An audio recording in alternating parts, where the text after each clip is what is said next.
Hey guys, welcome back to the channel, welcome back to another video. We are talking all things Europa League, as last night the Europa League semi-finals reached its conclusion and the final was made.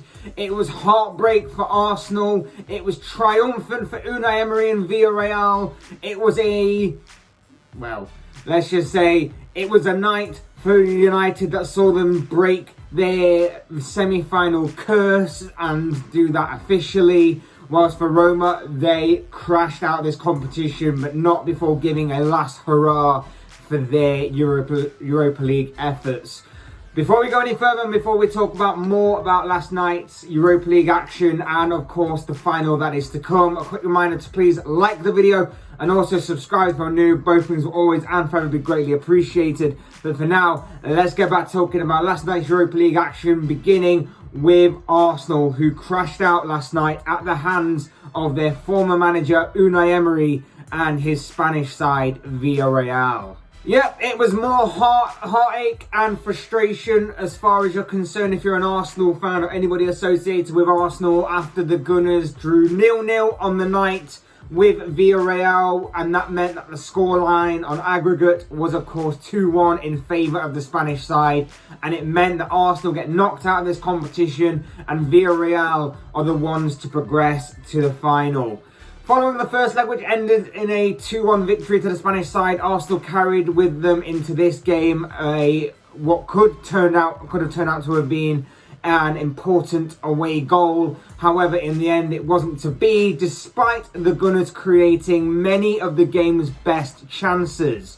Pierre-Emerick Aubameyang hit the post for Arsenal twice, one effort in each half, whilst Nicola Pepe, Rob Holding and Emil Smith-Rowe all went close for the Gunners at various points during the second half, but all missed the target. Whilst at the other end, Villareal didn't really create much of note in the second half, but they did have a couple of close opportunities in the first half. In the first half, they did force Bernd Leno into making a smart save early on before Dani Parejo fired a free kick that skimmed the roof of the net. So the Spanish side overall managed to survive the entirety of the 90 minutes without conceding a goal, and as a result, it sees them advance to the final, and it's a moment that I'm reliably informed is their first European final that the club have ever been involved in. So congratulations to them. Fair play to them. They stood firm, they survived one or two scary and nervy moments throughout the game, but came out on top thanks to their first leg display. Wasn't pretty by any means of the imagination, but the Spanish side managed to advance in the final. They managed to get the job done, and in the process, Unai Emery managed to get one over on his former club. They'll have their work cut out in the final, but more on that a little later.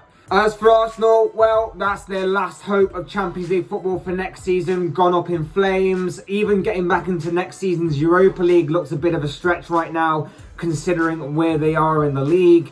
The Gunners could be without European football for the next campaign, and, you know, it kind of typifies what's going on at Arsenal right now. There's a lot up in the air right now at the club, and this club is seemingly in total chaos and disarray. The owner, Stan Kroenke, is rumoured to be selling up his club, or is he? Because we don't actually know for sure if he actually is serious about it or not.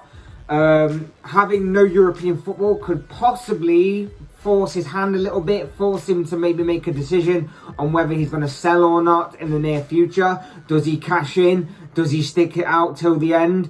Only time will tell. The players' situation, some of them good enough, some of them deserving of better, some of them clearly not good enough, some of them clearly dead weight and should be out the door. Will that happen this summer? What's going to happen this summer as far as the players go? And of course, the thing that I think is going to be mainly focused on here is the management situation.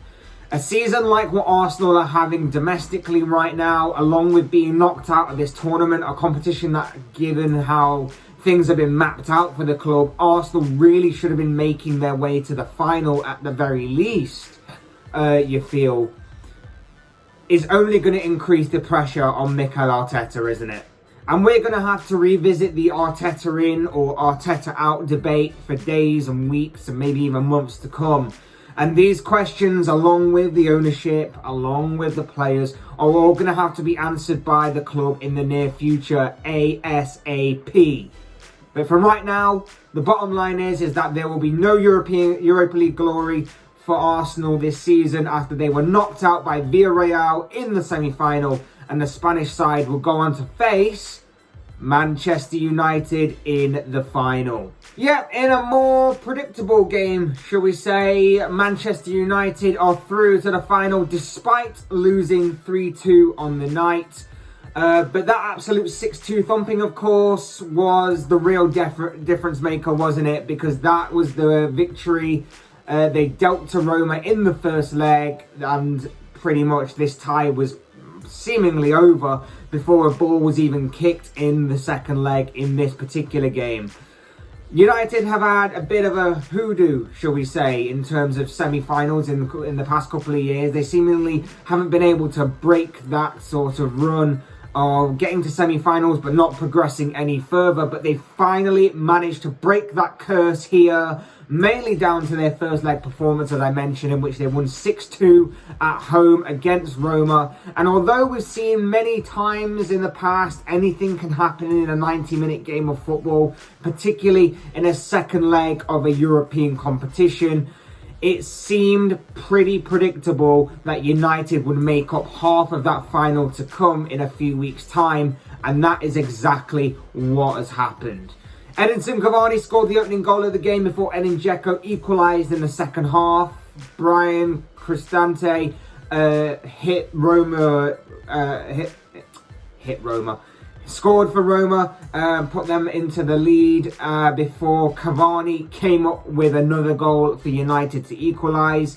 Nikola Zalewski scored the winner of the night, but of course with an 8-5 scoreline in favour of Ole Gunnar Solskjaer's side, it means that Manchester United advance to the final to face Villareal.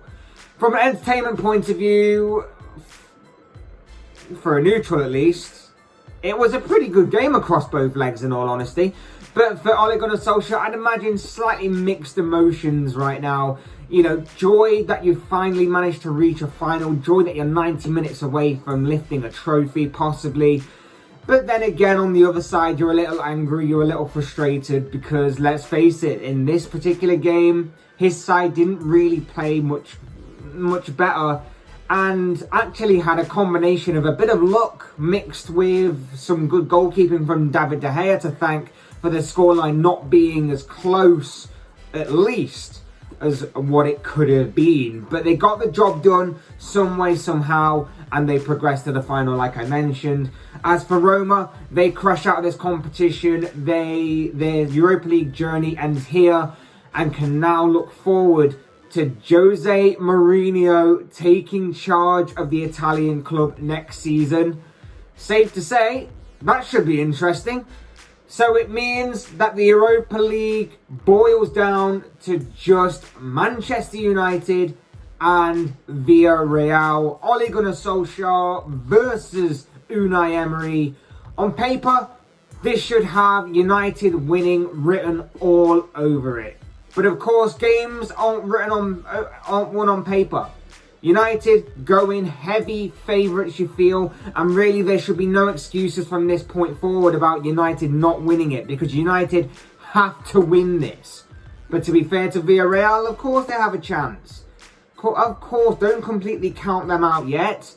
Again, anything can happen in a game of football. And let's not forget, not only are Villareal playing for a trophy like what Manchester United are, unlike Manchester United, Villareal are also playing for a spot in next season's Champions League should, of course, they go on to win this competition. So that could give them an extra incentive to show up and stun United in that final.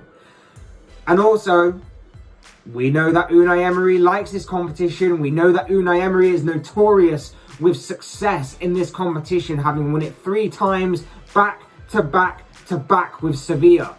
So he knows what it takes to win this competition. But overall, you have to give United the edge. You have to give United